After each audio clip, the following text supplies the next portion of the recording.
That's what this week's game of the week! Ballroom Heroes meets Fraggle Gabbo.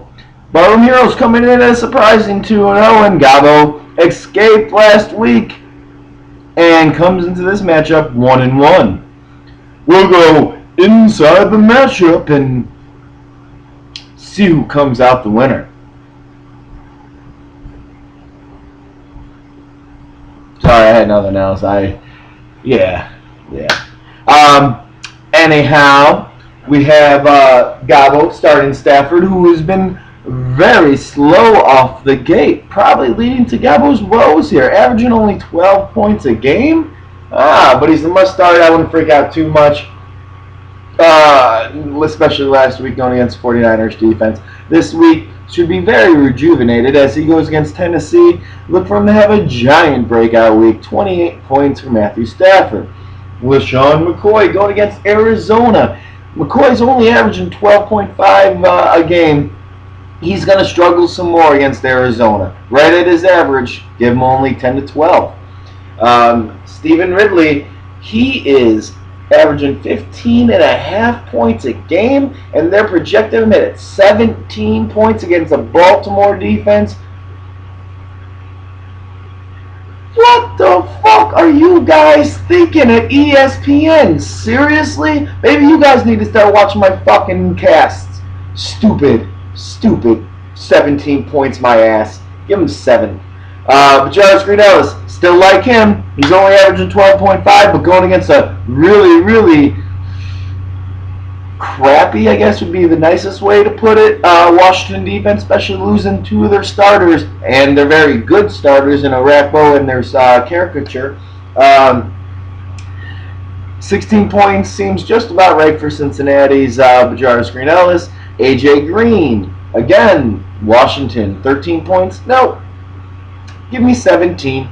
And then Dez Bryant starting off really bad. Yeah, you go, I really wanted to trade for Dez Bryant. You know, because he would start over Victor Cruz. No, he wouldn't even start over Malcolm Floyd, who is on my bench. Well, he's not on my bench this week, but he's on my bench. Anyhow, Tampa Bay, thankfully Tampa Bay's defense really blows as well. Give him 10 points. Kyle Rudolph, Minnesota's tight end, has started off surprisingly pretty well. Ponder seems to really like him. They're projecting him at 5. I think that's just about right. Bills defense, what's one man's trash, Boober, is another man's treasure.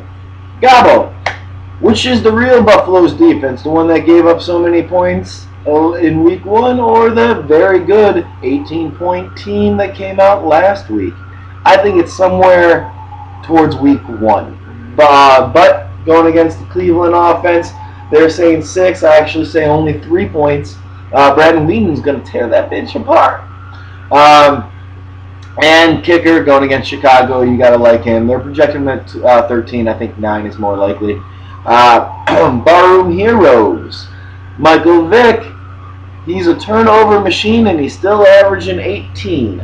But he's going against a very good Arizona defense. Give that Michael Vick only 15 points. They're not escaping a win with that many turnovers this week. Marshawn Lynch, you gotta love Marshawn Lynch, man. Runs like a beast. Hence his nickname, Beast Mode. Anyhow, Marshawn Lynch, give him 10 points this week against Green Bay. I know, surprisingly enough, right? Green Bay, you think a lot more. It's not going to happen. Alfred Morris. Still don't like anybody in the Shanahan system. Alfred Morris seems like he's getting a lot of play. He is averaging 14.5, but most of that is from week number 1. They're projecting him at 7 around against Cincinnati. I actually only give him 5 points this week. Give him like 53 yards. No touchdowns. Eric Decker for Denver. He's getting a lot of targets, just not a lot of points or yards. I don't know if I would start him. I'm definitely really looking at Greg Jennings to see if he's going to be okay. And if not, actually, you know what? Sadly enough, I might start Turner instead of Decker. But that's going to be up to you. Houston's got a very good defense, so I probably would be sitting Decker this week. He's not a must-start by any means. Vincent Jackson, Definitely did a lot better last week. Looks to come into his own. Dallas, though, has pretty good secondary. They're projecting him to 14. I'm going to give him only 9. Lance Moore for New Orleans going against KC. Well, you're going to have to give him points. I'm going to give him 13 over the 6 that ESPN's saying, just for the mere fact that KC sucks on defense.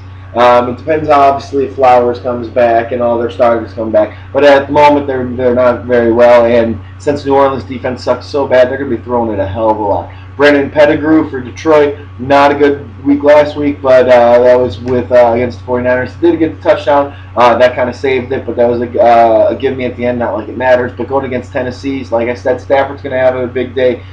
Some of it's going to be going to Pettigrew, 14 points for Pettigrew. And Texans defense against Denver. Don't love a defense going against Peyton Manning, but hey, Atlanta did pretty good last week against them. But I still give them, they're projected at 6, I would say about 5 or 4. And then Bryant against San Diego defense, which is actually a surprisingly pretty good defense. Give him 9 points as well. ESPN has this favored completely in Godwin's favor by 40 points. They also had him giantly in favor last week, and he barely escaped a really trash team in Show Me Your TDs. He's got a lot of players that ESPN likes to over-predict in Radley and Des Bryant.